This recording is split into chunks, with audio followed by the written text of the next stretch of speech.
अस्सलाम वालेकुम दोस्तों, मैं हूं फैसल अहमद और आप देख रहे हैं इंस्ट्रूमेंट एक्सपर्ट चैनल। जैसे कि आज हमारा टॉपिक बेंटले नेवाडा 3500 मॉड्यूल्स के बारे में। तो मैं आपको बताऊंगा कि 3500 मॉड्यूल में कौन कौन सी सीक्वेंस होती है और इस पर कौन से इंस्ट्रूमेंट यूज़ होते हैं। तो देखें कि यहाँ पे सबसे पहले हम बात करेंगे कि इसमें आती है पावर सप्लाई। तो दो पावर सप्लाई है, एक रेडिएटेंसी है।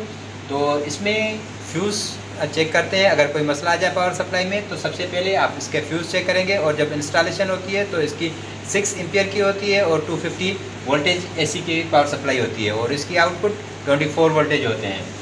वेरी होते हैं थोड़े, मगर 24 वोल्टेज हमें चाहिए। तो आगे हम जब चलेंगे तो ट्रांजिएंट डेटा इंटरफेस मॉड्यूल आता है। तो इस सिस्टम से को रीसेट करने के लिए इस पर एक बटन है, पुश बटन। तो इसको हम पुश करते हैं तो सारी हमारा सिस्टम जो है वो रीसेट होता है। इसकी जो कॉन्फ़िगरेशन है वो रीसेट होती है और दोबारा उसी पे इंडिकेशन वगैरह आ जाती है। उसके बाद आगे चलेंगे हम तो की फेज़र इसके ऊपर मॉड्यूल लगा हुआ है।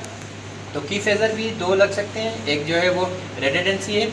तो डिपेंड करता है कि कितने कौन से सिस्टम पे कितने की फेज़र लगे हुए हैं, मगर यहाँ पे एक की फेज़र यूज़ हो रहा है तो एक मॉड्यूल की फेज़र का है। आगे चलेंगे हम तो टेकोमीटर, जो कि स्पीड आरपीएम हमें बताते हैं। तो वो टेकोमीटर का मॉड्यूल लगा हुआ है। तो इस पर भी इंडिकेशन आप देखेंगे कि अगर हम बाईपास कर देते हैं तो रेड इंडिकेशन आती है, और अगर ये लाइव होता है तो और ट्रांसमिशन हो रही होती है तो ग्रीन एलईडी जो है वो ब्लिंक कर रही है। तो हमारा इसका मतलब होता है कि ये सिस्टम बिल्कुल ठीक है। आगे जब हम चलेंगे तो आवर स्पीड डिटेक्टर आता है। तो उसमें भी यही सिस्टम, तो मॉड्यूल लगे हुए हैं, और इस पर भी 3 मॉड्यूल लगे हुए हैं।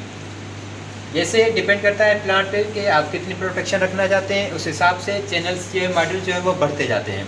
आगे चलेंगे हम तो प्रॉक्सीमीटर या सिस्मिक मॉनिटरिंग के लिए यहाँ पे 6 जो है वो मॉड्यूल लगे हुए हैं।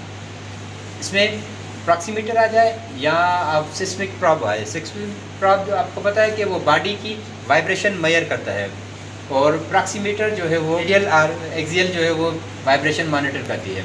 इसी तरह ये 6 लगे हुए हैं। आगे चलेंगे हम तो पोजीशन मॉनिटर लगा हुआ है मॉड्यूल।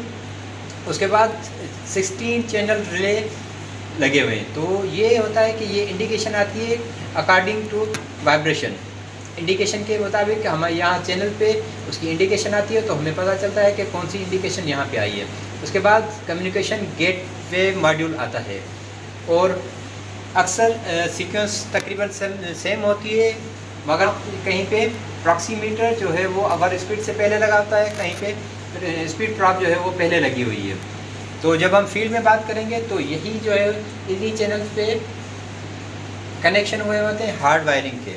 जिस तरह की फेज़र है तो की फेज़र की वायरिंग इस मॉड्यूल पे आएगी, इस चैनल पे आएगी। हमें फाइंडिंग करना हो, कोई भी ट्रबल शूट करना हो, तो हम इस पे यहाँ से शुरू करेंगे। अगर हम फील्ड से शुरू करेंगे तो हम यहाँ पे पहुँचेंगे, अगर यहाँ से शुरू करेंगे तो फिर फील्ड तक जाएंगे। इसी तरह प्रॉक्सीमीटर के सिग्नल भी इसी पे आते हैं। तो मकसद था कि आपको ओवरव्यू देना कि सीक्वेंस किस तरह आती है। क्वेश्चन होता है, कभी कभार इंटरव्यूअर आपसे क्वेश्चन करता है कि बेंटले नेवाडा सिस्टम की आप सीक्वेंस बताएं। मैं हूं फैसल अहमद और आप देख रहे हैं इंस्ट्रूमेंट एक्सपर्ट चैनल। अल्लाह हाफिज़।